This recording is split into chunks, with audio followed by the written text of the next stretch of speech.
രാവിലെ എഴുന്നേറ്റപ്പോൾ ഒരു തലകറക്കമുണ്ടായി എന്ന് പറഞ്ഞ് ഡോക്ടർമാരെ സമീപിക്കുന്നവർ ധാരാളമുണ്ട്. രാവിലെ നമ്മൾ പെട്ടെന്ന് കിടക്കയിൽ നിന്ന് എഴുന്നേൽക്കുമ്പോൾ തലച്ചോറിലേക്കുള്ള രക്തപ്രവാഹം താൽക്കാലികമായിട്ടൊന്ന് കുറയുവാൻ സാധ്യതയുണ്ട്. കാരണം രാത്രി ഏകദേശം ഒരു 6-7 മണിക്കൂറോളം നമ്മൾ ഭൂമിക്ക് സമാന്തരമായിട്ട് കട്ടിലിൽ കിടക്കുകയാണ്. അപ്പോൾ നമ്മുടെ തലച്ചോറിലേക്കും മറ്റുമുള്ള രക്തപ്രവാഹത്തിന് വലിയ കുഴപ്പമൊന്നുമില്ലാതെ അത് നടക്കുകയും ചെയ്യുന്നുണ്ട്. പക്ഷേ കിടക്ക വിട്ട് രാവിലെ നമ്മൾ പെട്ടെന്ന് എഴുന്നേൽക്കുകയും നമ്മൾ നിൽക്കുകയും മറ്റും ചെയ്യുമ്പോൾ നമ്മുടെ ശരീരത്തിലുള്ള രക്തപ്രവാഹം എന്ന് പറയുന്നത് ഭൂമിയുടെ ഗുരുത്വാകർഷണത്തിന് നേരെ വിരുദ്ധമായിട്ട് തലച്ചോറിലേക്ക് പോകേണ്ടതുണ്ട്. പെട്ടെന്നുള്ള ഈ ഒരു മാറ്റം ശരീരത്തിന് ഒരുപക്ഷെ അഡ്ജസ്റ്റ് ചെയ്യുവാൻ സാധിച്ചില്ല എങ്കിൽ പെട്ടെന്ന് ചാടി എഴുന്നേൽക്കുകയും മറ്റും ചെയ്യുമ്പോൾ തലച്ചോറിലേക്കുള്ള രക്തപ്രവാഹം പൂർവ്വസ്ഥിതിയിലാകാത്തത് കൊണ്ട് ഈ വ്യക്തിക്ക് ചിലപ്പോൾ തലകറക്കം ഉണ്ടാകാനുള്ള സാധ്യതയുണ്ട്. ചിലപ്പോൾ തലകറങ്ങി വീഴാനും ബോധക്ഷയം ഉണ്ടാകുവാനുള്ള സാധ്യതയും നമുക്ക് തള്ളിക്കളയുവാൻ സാധിക്കുകയില്ല.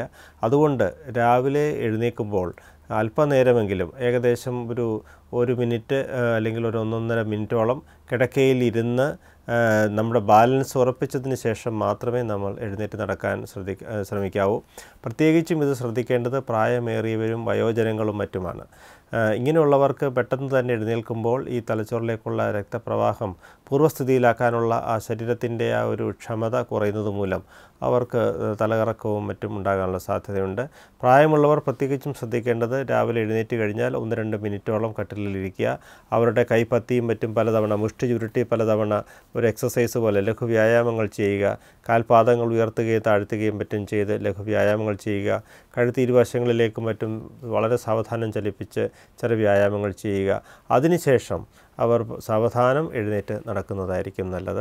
അതുപോലെ തന്നെ രാത്രി കാലങ്ങളിൽ പെട്ടെന്ന് ടോയ്ലറ്റിലും മറ്റും പോകണമെന്ന് തോന്നിയാലും പ്രായമുള്ളവർ പ്രത്യേകിച്ചും ശ്രദ്ധിക്കേണ്ടത് അല്പസമയം കട്ടിലിരുന്ന് ബാലൻസ് ഉറപ്പായതിന് ശേഷം മാത്രമേ അവർ എഴുന്നേറ്റ് നടക്കാവൂ. പെട്ടെന്ന് എഴുന്നേൽക്കുമ്പോഴുണ്ടാകുന്ന ഈ മാറ്റത്തെ പോസ്റ്ററൽ ഹൈപ്പോടെൻഷൻ എന്നാണ് വിളിക്കുന്നത്.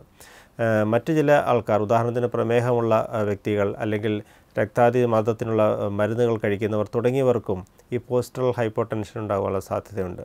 പെട്ടെന്ന് കവിഴ്ന്നടിച്ച് വീഴാനുള്ള ഇങ്ങനെയുള്ള സാധ്യതകൾ ഒഴിവാക്കാനായി രാവിലെ എഴുന്നേൽക്കുക എന്ന് പറയുന്നത് വളരെ കൃത്യമായി അല്പനേരം കിടക്കയിലിരുന്നതിന് ശേഷം മാത്രം നടക്കുക എന്നുള്ളത് എല്ലാവരും പ്രാവർത്തികമാക്കുവാനായിട്ട് ശ്രദ്ധിക്കേണ്ടതാണ്.